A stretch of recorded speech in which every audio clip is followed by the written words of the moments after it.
Dua Lipa has become a goddamn superstar. I never would have thought from New Rules to Future Nostalgia where she would be. It's been a weird 2 years and a weird period of time right now as we enter the coronavirus era of our lives. Lady Gaga has canceled Chromatica, and so remains one pop savior, Dua Lipa, with Future Nostalgia, her second album. This album is a middle finger to the sophomore slump curse, and it's also a middle finger to the best new artist curse. So many new artists who have won that award have gone on to very unremarkable careers or just pure irrelevance. Dua Lipa said, fuck that. Future Nostalgia is 11 tracks of just pure disco, electronic love, just energy. I can't even describe it. No fillers, no bad tracks, no skips. I'm gonna go as far as saying that this is this decade's teenage dream. This is the last album since 1989 where I've just fallen in love, listen after listen, jam after jam. I'm just gonna go into it. But before I do, I just want to say one thing about the album leaking. Okay, so I'm a hypocrite. I listen to album leaks. I listen to Charlie leaks. Heck, my biggest video was about XEX World, and I saw her Instagram story just a couple days ago, and she was just on the verge of tears. The world is falling apart around her. Coronavirus has ruined her era. She has pushed back her tour to next year, and a bunch of fans just leaked the album, which honestly isn't cool at all. I know everyone's impatient, everybody's looking for escapism in these times, but can't you guys wait a week? Like a literal week? But here we are with the early release. I'm gonna go into it right now. The first track is the title track, Future Nostalgia. Cute little bop, sets up the tone for the record in that it's a mix of old sounds, electronic sounds, disco sounds. She said that this album is kind of a dancercise class in a way, so this would be the stretching stage, definitely. This wasn't a single, but there's solid hooks here. Not much to say. Jeff Basker did a good job producing it. Don't Start Now. I've talked about it so many times in my 2019 Best of video. It's hit number 2 on the Hot 100. It deserves number 1, but unfortunately the box will be number 1 till the end of the corona crisis, essentially.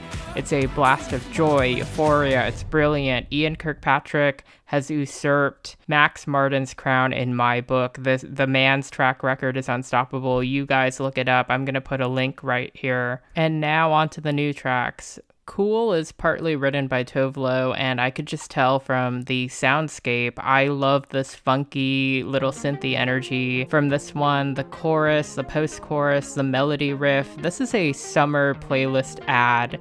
The lyrics aren't anything to really write home about, but there is a production here that more than makes up for it. There's nostalgia, familiarity. It feels like a lived-in song that you've had an adventure with already. And yes, I'm ready for the summer. Well, next summer, not the one ruined by coronavirus. For those of you who really follow my videos and are about to call me out for saying something that I commonly give praise to Kempetras for, Dua's voice just has this weird magnetic silky quality to it that just melds into the instrumentals of every track on this record, but particularly this one. I remember reading somewhere in the liner notes on the Apple Music listing for this album that she initially hated this track, but she liked the instrumental and reworked the lyrics, which is fine, but her voice is just built for this kind of music. Like, she just knows how to make really solid hooks. Then we have Physical, which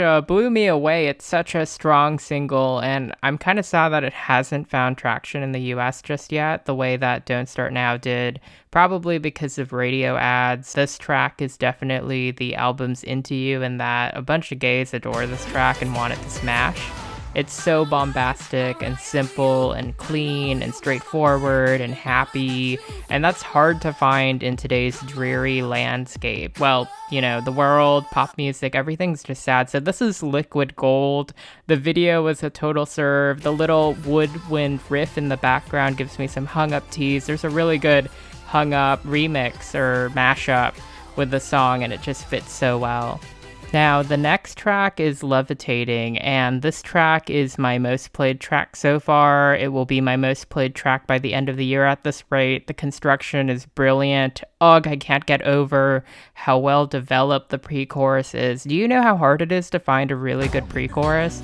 And it just rolls off Dua's tongue so well, and it plays with the instrumental, and it's just gorgeous and trippy. And I almost like the pre-chorus more than the actual chorus, which is one of the best on this record already. I just want to strap on rollerblades and just go to a disco, even though I broke my leg one time in the 6th grade rollerblading. The bridge, the backing tracks, future nostalgia. This is the epitome of the record, the highlight of the record, and the strongest track yet. It has to be a single at some point. I need to see a music video. Please give it to us on the tour. It's going to be a total serve, guys. The next track is Pretty Please, and this was a surprise to me that Julia Michaels, the Selena Gomez whisperer herself, wrote this track because Dua ate this. She ate this. Normally, when Julia hands tracks to other people, they tend to lose their sense of identity or voice, similar to the way that Sia songs tend to, well, disappear into Sia songs. Selena Gomez and Hailee Steinfeld, frequent collaborators of Michael's, often blend way too well, whereas Dua's rich voice and delivery own this track. It's not my favorite, but it's definitely a solid track. I could see this being a radio play thing. The instrumental is extremely cohesive to the record's mission, and the chorus is radio ready. The vocal chops and cowbells towards the end elevate this track above the rest for me. It's still not in my top 3, which is impressive because honestly, you'd think this would be in my top 3. This is everything I want in a pop song, but the rest of the record just continues to impress. Now, Hallucinate was a grower for me, but it's definitely the Madonna-inspired track from the record. I didn't realize that she was emulating Madonna herself until I checked the credits. One of the writers has actually worked with her before, and the My My's are heavenly to me. The bridge is a welcome addition, but this is definitely a deep cut. I can see this landing in many of your guys' top 3s. Let me know what your top 3 tracks from this record were. Love Again. Now, this one almost snuck into my top 3. It's cinematic in its opening with the strings. This one's an earworm, and I love the vibe on this one. I could see a really good video concept from this. Now, the lyrics and the build up to the chorus evoke Dedicated by Carly Rae Jepsen to me in some sort of way. I'm a huge sucker for songs about cynics who just drop their guards and learn how to love again, and Dua's voice is so rich and distinct that it empowers this whole record. I keep on saying that it's rich and luscious, but like seriously, her voice is like gold. It's why she has her name. It's why we listen to her records. It's very unique. It's not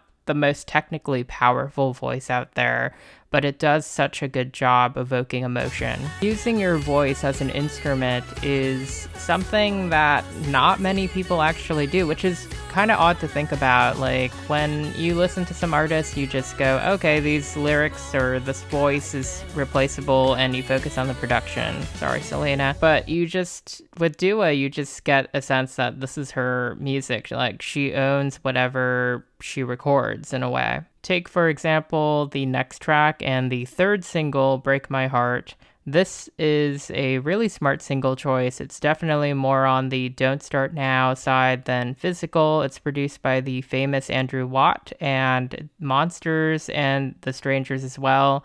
On the side, this is a very disco-y track with a bombastic chorus about being worried that you're falling in love with the wrong person, you're about to make a future mistake. It kind of treads on similar ground to Love Again, but the way that it pulsates, the way that it grows, and the way that it presents itself, it's just such a charming track. You want to know who would like really eat this song, like really kill it in a way that like might be better than Dua? I could imagine this being a really sharp hook for a early era's Black Eyed Peas kind of track. Fergie would rip this apart, but nonetheless Dua does such a good job here, and while it's not one of my favorite tracks off the record, it's not as good as Levitating to me. I definitely will keep this on my playlist, and I do hope that this one charts really high. Now, some of y'all are gonna fight me, but Good and Bad is in my top 3. It's a fun cut. It is a deep cut. It's melodic. It's fun to sing along with. It reminds me of very early era Lily Allen in a way. It reminds me of the song Smile in particular, not necessarily because they sound the same, but just because of how tongue-in-cheek the lyrics are and how she uses her voice as an instrument, which I mentioned earlier before. The verses have personality that we hadn't really seen in other tracks because the other tracks tend to lament lost love. This one's more like yeah, we're terrible for each other, but you know, we do it so well. The bridge is so much fun. I think bridges in middle eights have been phased out because people want to make short streamable songs that get replays and have strong replay value or whatever and get all the points and chart well. And it's very nice to see an artist still focus on making solid bridges.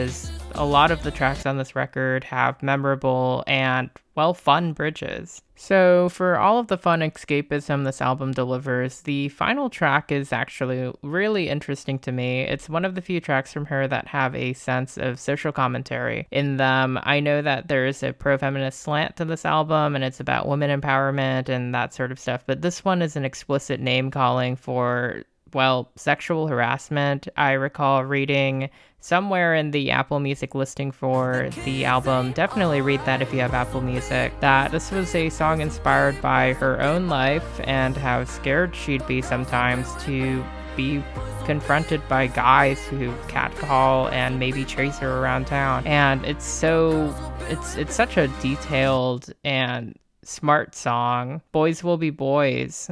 I really like how catchy the chorus is. You know, Boys Will Be Boys is not really what I would have thought have been the album closer. It's the closest thing to a ballad we actually get on this record. The kids ain't all right line sticks out very strongly, and the girls will be women refrain is extremely powerful in that Dua's taking the stand and sort of owning her femininity and positing it as an antidote or a necessary antidote created by society because of unrestrained toxic masculinity. Before I become a woke podcast, I'm just going to cut myself off here and I'm going to go directly into the overall thoughts on the album. Now, this is definitely a contender for album of the year. I think the longevity is there. I think this is a replayable record. I'm not getting bored of this at all. I'm going to restream this over and over again. You guys should too if you want to support her. She's really outdone herself, delivering a solid follow-up, better than her previous efforts. Her first album was okay to me. I might do a video talking about it at some point. It's not really anything to write home about, but I do think moving forward that she's going to have a very strong career. I'm not surprised at all because she's very talented. She's done what so few have managed to do, capitalize off that best new artist category that, you know, Alessia Cara bombed, Meghan Trainor bombed. Some of their music was really good, but it just didn't catch on. It didn't play with the general public. Dua was brave enough to really tread interesting ground. When I heard that this album had been disco infused, I was actually certain that it would have flopped, but then Don't Start Now came out of the blue, knocked me out, reminded me, damn, this girl knows how to sing, this girl knows how to perform. She's really improved on all fronts, and this is an album that I'm happy is out right now. We really need escapism in this time where everything has all but gone wrong. I feel so bad for her. I have so much empathy for her in that, like, this era could have been imperial in many ways, but there are so many external factors that just got in the way. But we need to recognize when work is well done. I used to be one of those people who made memes about her being Dula Peep or whatever, and I take that back. I totally regret it. She's going to become one of my favorite artists if she continues on this path, if she continues to promote, if she continues to really play the role of pop star well, but also if she really puts her art into her work. And that's something that's hard to find in the industry. Definitely 10 out of 10. This is the first record of the year where I can actually solidly say that it's like really a 10 out of 10. So I'm just going to wrap up here. I am back, guys. I will be making way more videos because Chromatica has been delayed. I am not delaying my own Lady Gaga series. I just announced right now, yes, I am doing a series on all of Lady Gaga's albums leading up to Chromatica. I will probably end up dumping them whenever I feel like it. I also have a Patreon, which I've linked below.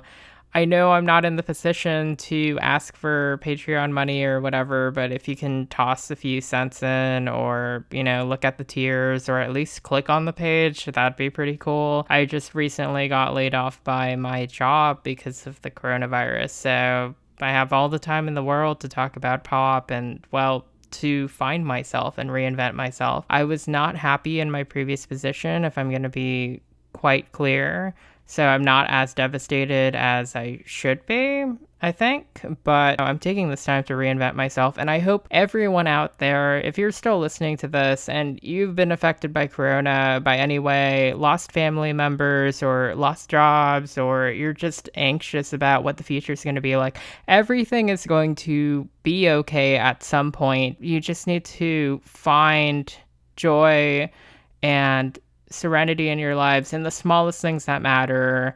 For me, it's always going to be pop music and Animal Crossing. I also have my link for my Animal Crossing, like the code down below. Definitely add me on Switch. And we're going to get through this together. Each and every one of us. We're going to be fine. Thank you so much, guys. I will see you again very, very soon. Thank you.